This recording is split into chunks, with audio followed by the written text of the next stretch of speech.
Hey, Al Scott Horton here to tell you about this great new book by Michael Swanson, The War State. In The War State, Swanson examines how Presidents Truman, Eisenhower, and Kennedy both expanded and fought to limit the rise of the new national security state after World War II. If this nation is ever to live up to its creed of liberty and prosperity for everyone, we are going to have to abolish the empire. Know your enemy. Get The War State by Michael Swanson. It's available at your local bookstore or at Amazon.com in Kindle or in paperback. Just click the book in the right margin at scotthorton.org or thewarstate.com. Hey, y'all, how's it going? Welcome back. All right, next up on the show is Mike Maharrey from the 10th Amendment Center. That is 10thamendmentcenter.com. Welcome back to the show, Mike. How are you doing? Hey, Scott, I'm doing good. I always love coming on your show because you've got, like, the best bump music of any show anywhere.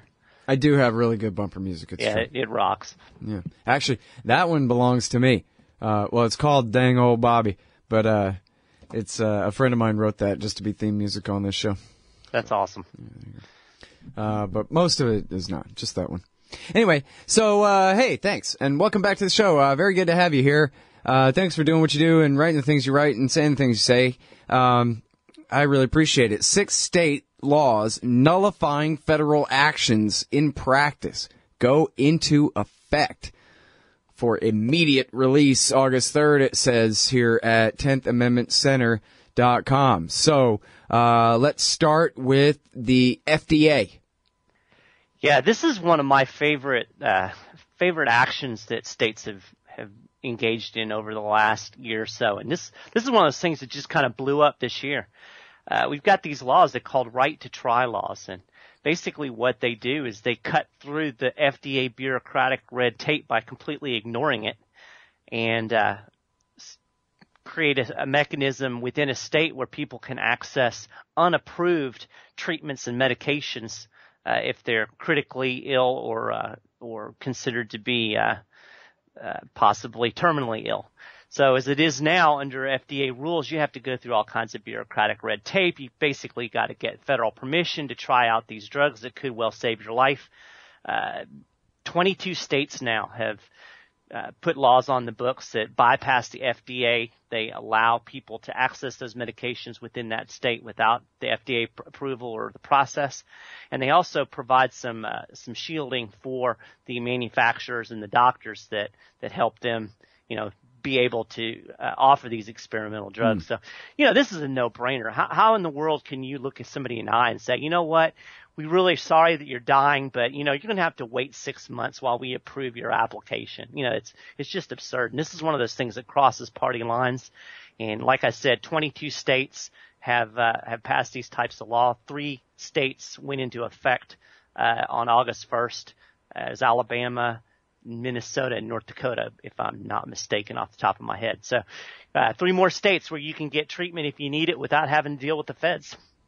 And so that counts for people who just say, well, screw this, I'm going to North Dakota or whatever too, right?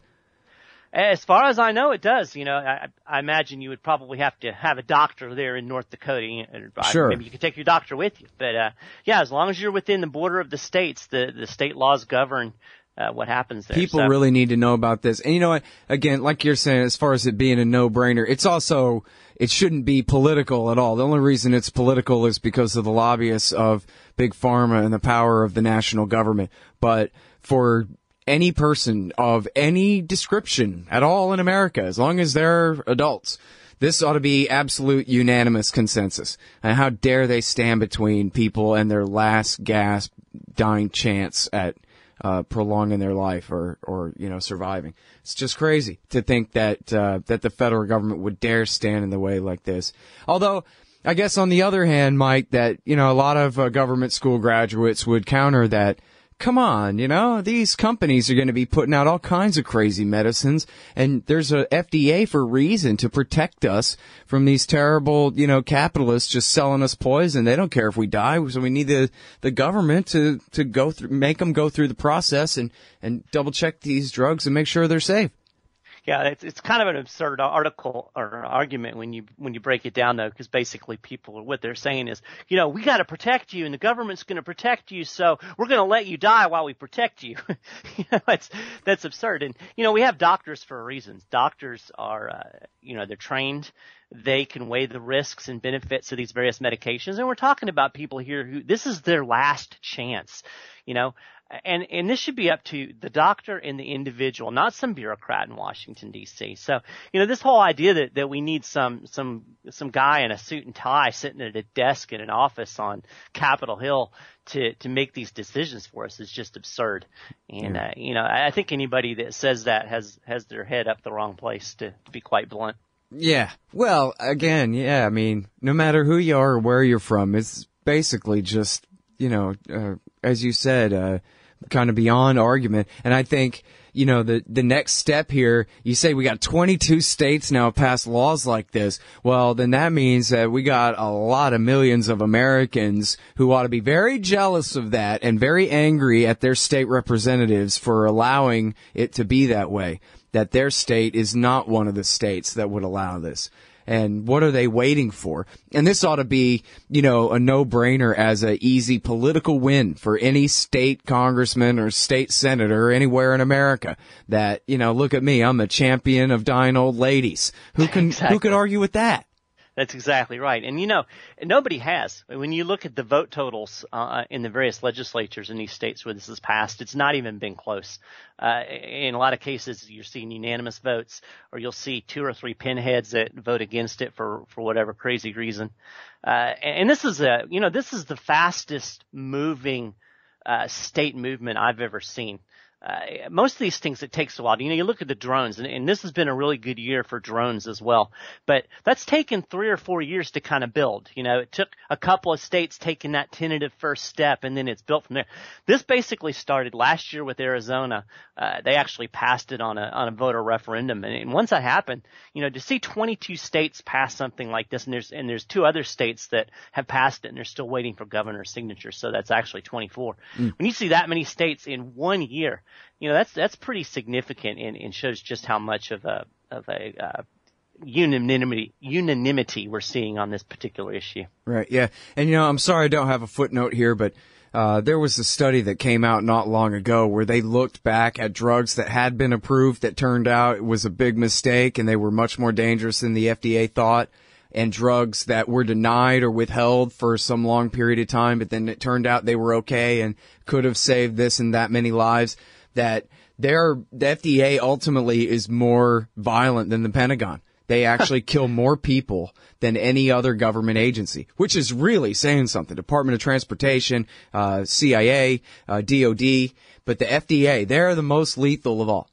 That's an incredible statistic. And, I'm not, this isn't something that I'm really in depth nuts and bolts on. I understand this legislation, but it's not something I've really studied. But even from my basic knowledge, I've seen numerous cases, and I've actually known people that have wanted to access treatments that are readily available in Europe and have actually had to get on a plane and go to Europe to access these treatments because the FDA refuses, for whatever reason, to approve them. So, this is a very real thing, and to deny these people thing, it just boggles my mind. Like you said, you're looking at this poor person that's suffering from this disease, and you're saying, I don't know. I don't know if you should have this or not. Yeah.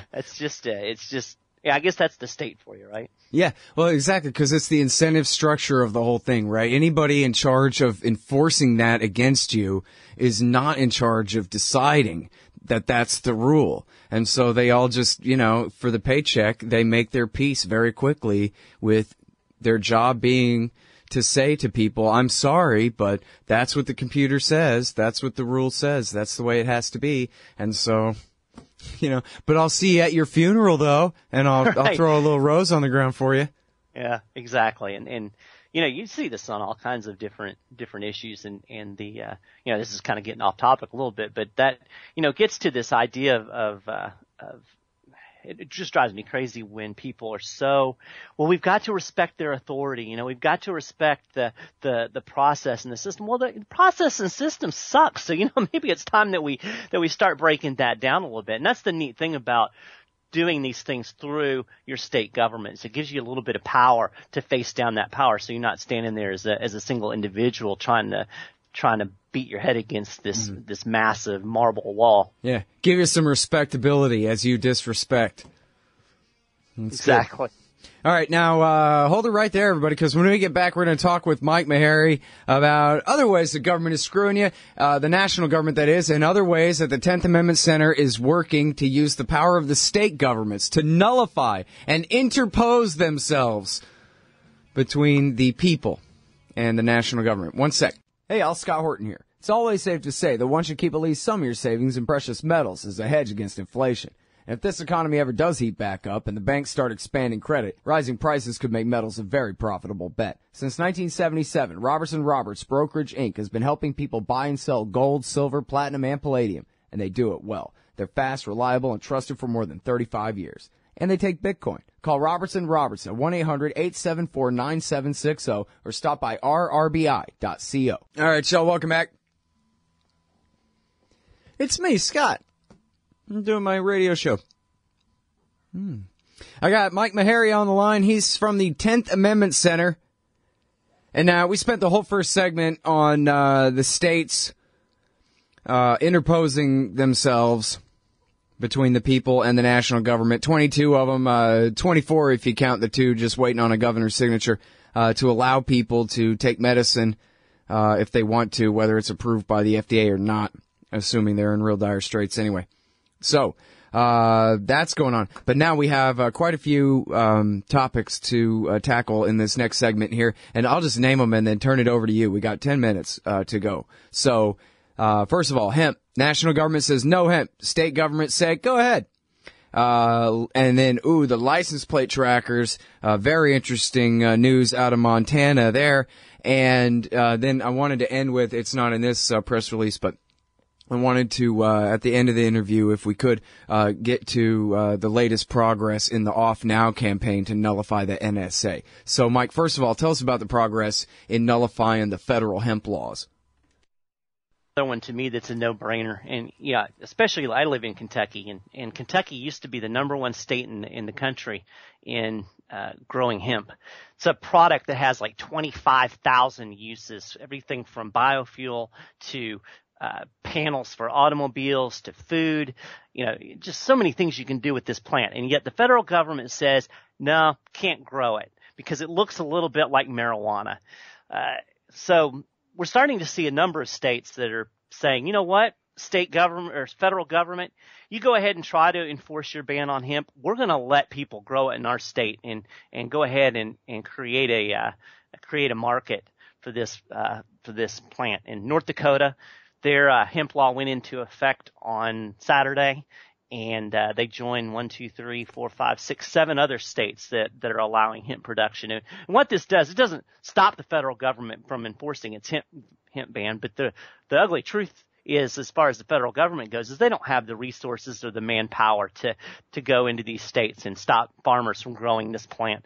And every state where we've seen the states take down their barriers to growing hemp, we've seen people start growing hemp. There's been actual crops that have been harvested in Colorado and in Vermont and in some of these other states. And what I guarantee you we're going to see these states, they're going to begin developing these markets. People are going to begin manufacturing the various products with them. And other states are going to look and say, hey, look what North Dakota's doing. Look what Tennessee's doing. Look what South Carolina's doing. They're over here and they're growing this plant and making these products, and we should join them. And I guarantee you within 5 years, the federal hemp ban, even if it's still on the books, is not going to exist in practice. And that's a good thing, because this is something that these farmers need. Like I said, I'm here in Kentucky, and the crackdown on tobacco has just devastated the agricultural industry in this state. Hemp would be a perfect thing to fill that void. It grows anywhere. And pot is already the largest cash crop in Kentucky, so you might as well grow hemp. Well, absolutely. And that's another thing that's been essentially nullified. The federal government continues to insist that it's going to ban marijuana, and now we have more than 20 states with medical marijuana legalized, and then we've got good old Colorado and Washington and Alaska that are allowing it for recreational use, and maybe Oregon too. This is great. The federal government should not be dictating these things to the people of the state. If people in Colorado want legalized marijuana, who is some dude in D.C. to say they can't? Mm-hmm. And you know what? If logging and chemical interests can get hemp banned way back in the 30s and all that under President for Life Roosevelt and all that, there are a lot more wide and varied special interests who could profit and benefit from industrial hemp. I mean, you talk about farmers. I don't even think of some old man in a straw hat. I just think of Archer Daniels Midland and Monsanto, and just think of all the billions of dollars they could be making, the thousands of dollars it would take for them to spend on lobbying in order to make millions and even billions on the trade, the open market trade in industrial hemp products. So that's who you need to get on board right there, and you're done, really. Absolutely. So that's another law that went into effect on Saturday. And then let's talk about spying for just a minute while we close out. Also in North Dakota and I believe Minnesota's where the license plate reader law passed and went into effect. And in North Dakota, a law restricting drone surveillance went into effect. And these don't directly impact the federal government. You may say, hey, what difference does it make to the federal government whether or not North Dakota allows drone surveillance? Well, the fact of the matter is, with both the drones and these license plate readers, the federal government funds them at the state level, and then they tap into the information that they gather. And you got these huge databases that the DEA and all of these other alphabet agencies in D.C. are creating using data that's gathered by the states, using the equipment that the federal government's paying for. So if you want to attack the surveillance state, you've got to also attack what's going on at your state and local level. So every state that limits the use of drones and that limits the use of these license plate readers, that limits the amount of information that's available for the federal government to tap in and track you all around the country. So right. And that ought to really offend people's sensibilities too. Like out of all the Snowden revelations, the one that they're keeping all of our cell phone location data forever. In other words, tracking every living room we've been in, every car we've ridden in, and who else was in it too, for years going back. I mean, this is the ultimate violation of privacy. The license plate readers along the very same lines. Highly objectionable, should be to anyone. Absolutely. And, a website, one of the techie websites, and I can't remember off the top of my head which one it was, but they actually did an experiment where they tracked this guy's cell phone. He let them do it, and they went in and got all of his location. You could tell so much about this guy's life, what political interest he has, where he goes to church, whether or not he's on medication. So many things that you can deduce just from knowing where people go. Absolutely. You want to talk about violation of privacy, and the federal government's taking this stuff and just storing it away forever. So by limiting it at the state level, by saying, you know what? We're only going to allow it to be collected with a warrant. You're not allowed to store it. By putting any limits at all, you're keeping that out of the hands of the federal surveillance state. And it's an indirect way to attack something that's going on at the federal level. And like I said earlier when we were talking, the limits on drones has really grown. We've seen a lot of states finally say, you know what, we've got to do something about this drone surveillance. Or you're going to have, like the dude in Kentucky just shot the one down that was over his house. Right. Which, it's another solution. Yep. Well, a couple of missing children stories and that kind of thing, and they'll just have predators and reapers over every major city in America for too long. Well, then again, like you say, regular folk, actual people, other than just special interest groups, actual people can have a lot more effect at the state level. I think you guys are proving that all the time. Than most of us on the outs of the political class would possibly imagine. So, real progress, as you're saying, is being made. I don't mean to sound like such a downer. And I'm keeping you into the break here, but I gotta get at least 1 minute from you, if I could, please, about the off now, and progress in the campaign against the National Security Agency. Well, like I said, part of what we're doing at Off Now doesn't involve these local initiatives, and that's where we've seen the most success. We had 2 of the Off Now bills that would actually limit the resources to the NSA itself, make it out of at least one house at a state level. That was in Maine and in Montana this year. And then we had, I think, 15 bills that were introduced that either made it out of committees but didn't make it through a House or didn't even make it out of committee. So, some people might look at that and be discouraged. I'm encouraged simply by the fact that, hey, who would have ever thought, we're going to have a movement where we're going to turn off resources to NSA. And we're not going to give up. We're going to keep pressing it. We're going to keep pressing it in Utah. We're looking at some things that we can actually do at the local level in Bluffdale, Utah, as a way to get around some of the resistance that we're finding at the state level.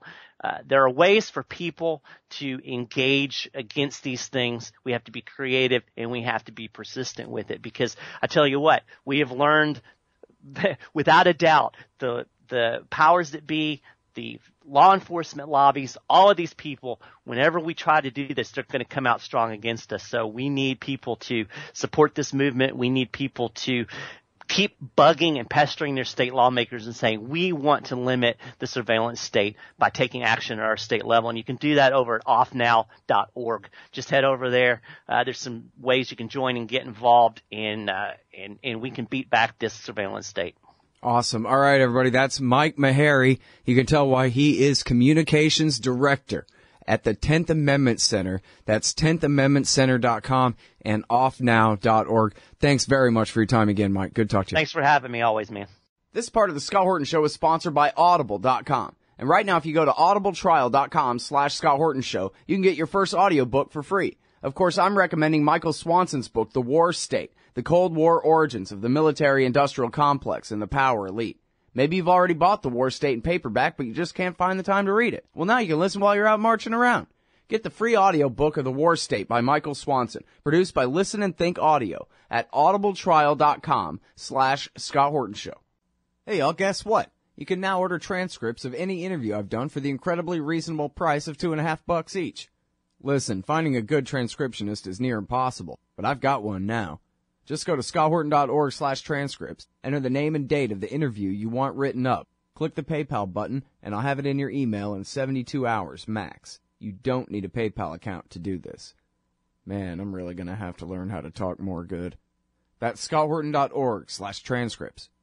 Hey, I'll check out the audiobook of Lew Rockwell's Fascism versus Capitalism, narrated by me, Scott Horton, at audible.com. It's a great collection of his essays and speeches on the important tradition of liberty. From medieval history to the Ron Paul Revolution, Rockwell blasts our statist enemies, profiles our greatest libertarian heroes, and prescribes the path forward in the battle against Leviathan. Fascism versus Capitalism by Lew Rockwell for audiobook. Find it at Audible, Amazon, iTunes, or just click in the right margin of my website at scotthorton.org.